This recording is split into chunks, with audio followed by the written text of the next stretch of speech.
I'm going to give you 10 rules for profitable self-discipline. These are rules of my own making. They're very homely, some of them, but they'll be very helpful. And number one is keep cool when other people get hot. I know you can agree with that one, but I'm not so sure that you'll always live up to it. We're inclined, all of us, to get hot when the other fellow gets hot. Say angry things when the other fellow starts saying angry things. I was in the home of the president of a big electric power company one evening when there came a storm, and he called up one of his head men to go out to take care of an emergency that happened as a result of that storm. It was on Sunday evening. The man was gone about 2 hours, and when he came back, he came up on the front porch of the home of this man and called him out on the porch, and I never heard a man get such a tongue lashing in all my life as this president of the electric power company gets. He says, you blankety blank blank, you think because you're the president of the company, blankety blank blank, and I'm just as good as you are, blankety blank blank. Oh, it was terrific. I only heard one side of the conversation because there was only one side of it. One man was doing all the talking, and one man was doing all the listening. And after this had been going on for fully 3 minutes, the other man ran out of wind and had nothing more to say. He was mad, you see, because they'd called him out on this stormy night. I heard the president close the door, and he came back, and he just smiled and said, why, the man was a little bit hot, wasn't he? That's all he said. A little bit hot, wasn't he? I expected any moment to hear fists begin to fly out there. But you see, there was a man who had risen to great heights of achievement financially, and he had done it by self-discipline in every respect. And he didn't propose to allow a workman who had been temporarily unbalanced by his anger to throw him off balance and make him stoop to that level. He just didn't propose to have that done. And you'll notice when you get into an argument with anyone, and you're apt to if you don't watch yourself, that if you'll just remain silent while the other fellow is blowing off his top, he finally gets to the point where he's got no more top to blow off. Then if you want to get in a few words of your own, that's a mighty good place to do it. It's a mighty fine thing if the words that you get in are not the kind of the words you've been hearing. In other words, if you say something back kind in return, it's far better for the other fellow and far better for you. It shows you to be the bigger of the two persons. Now, anybody can get mad and blow his top because of what somebody does or says, and that's happening all the time. But the truly big man, the man who is in charge of himself, he doesn't allow anybody to draw him down to that level of a street brawl or of an argument in harsh words unless he wants to do it. And if he's truly a big man, he doesn't want to do it. Number two, remember there are 3 sides to all arguments. We ordinarily think there are 2 sides to all arguments, but they're not. They're 3. There's your side, there's the other fellow's side, and then there's the right side, which is usually about in the middle of the 2 viewpoints. Remember that when you get into an argument with the other fellow. Don't assume that he's always at fault. Maybe you're partly at fault too. Maybe neither one is totally at fault.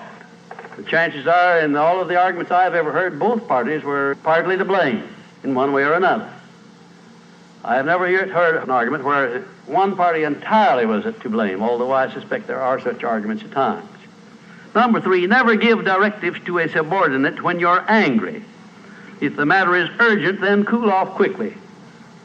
Number 4, treat all people as nearly as possible as if they were rich relatives from whom you expected to be remembered in their will. Now that's a good one. That's a honey. That is a honey. If you just do that, treat all people as if they were rich relatives from whom you expected to inherit something at their death. And you can do that. You know, if you had a rich relative that had $1 million he was going to leave to you, or you suspected he was going to, it wouldn't make very much difference what he said or did. He would never throw you off balance. You'd never talk back to him, would you? Of course you wouldn't. You'd be quite silly if you did. Keeping quiet for $1 million seems to me to be a very easy price to pay. Number 5, look for the seed of an equivalent benefit in every unpleasant circumstance with which you meet, no matter what the unpleasant circumstance is. Make it a point to discipline yourself so that you look for that seed of an equivalent benefit, and you start looking in connection with the circumstance. Don't wait a week or two till you've all worked yourself up about it. Start right in where you stand. It'll lessen the blow. It'll lessen the hurt of the wound, whatever it happens to be, if you start looking for that seed of an equivalent benefit. And number 6, learn the almost forgotten art of asking questions and then listening to the answers instead of getting the other fellow told off. It gives you an awful lot of satisfaction when you're angry. It gets the other fellow told, doesn't it? And the temptation is very great to do that. I know, because I've been there many times. Don't do it. Be bigger than that. Listen to what the other fellow has to say, and then when somebody makes a statement that you're not sure about, learn to ask this one question. It's one of the most important questions in life. It'll serve more purposes than any other short question that I can think of. When somebody makes a statement that you're not sure about, or that you doubt, or that you question, ask a 4-word question. How do you know? And then wait for an answer and see him squirm. Oftentimes there is no answer. People make wild statements that they can't back up. And instead of getting into an argument and making an incident out of the matter and getting yourself worked up into an argument, let the other fellow stew in his own fat by putting him over the barrel. But that question, how do you know? I had a clergyman in my class once who was very, well, I just don't know exactly how to describe him. He was a fanatic, you might say, on the subject of religion. And he was sure that he knew exactly what was going to happen to me after death. He said so in no uncertain terms, not in the class, but in a private conversation. And he raved and ranted for quite a little while about it. And when he got through, I said, how do you know, Parson? And that really put him over the barrel. He said, that's the way I feel about it. That's my faith. I said, well, now, having belief and faith is one thing, but having evidence is something else again. How do you know what's going to happen to me after I die? I don't know, and I doubt that you do. How do you know? Well, he never did give me a satisfactory answer.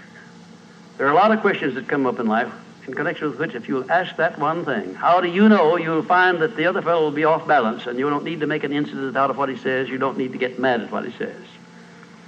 7, never say or do anything which may influence another person without first asking yourself this question: will it benefit him or hurt him? And if it will hurt him, don't do it. Don't say anything or do anything that would hurt another person under any circumstances, no matter how much he may deserve it. Exercise self-discipline. Don't do that, because if you hurt another man, you're going to hurt yourself 10 times as much at least, because that hurt will come back on you. I don't care who you are nor what circumstances you're working under or living under. If you hurt another person, you will be hurt 10 times as much. And if the hurt doesn't come immediately, the rate of interest on that is compound interest on compound interest, and it'll be 100 times as great if you wait long enough.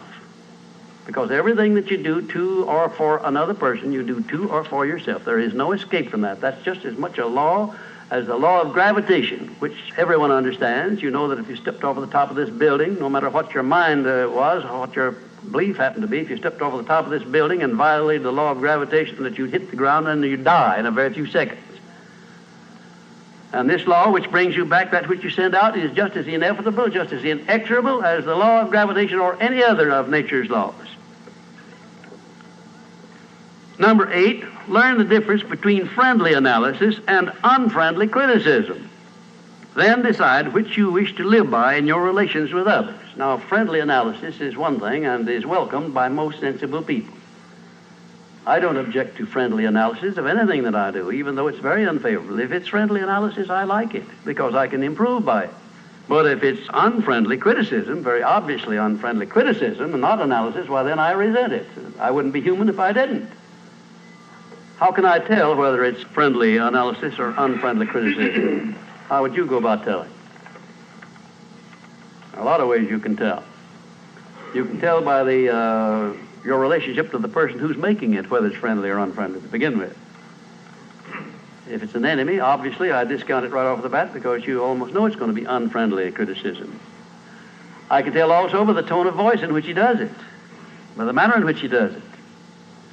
Because a man who engages in unfriendly criticism generally uses a few epithets along with it that clearly indicates that he's biased. If you have self-discipline, you're not going to be influenced by that kind of a person.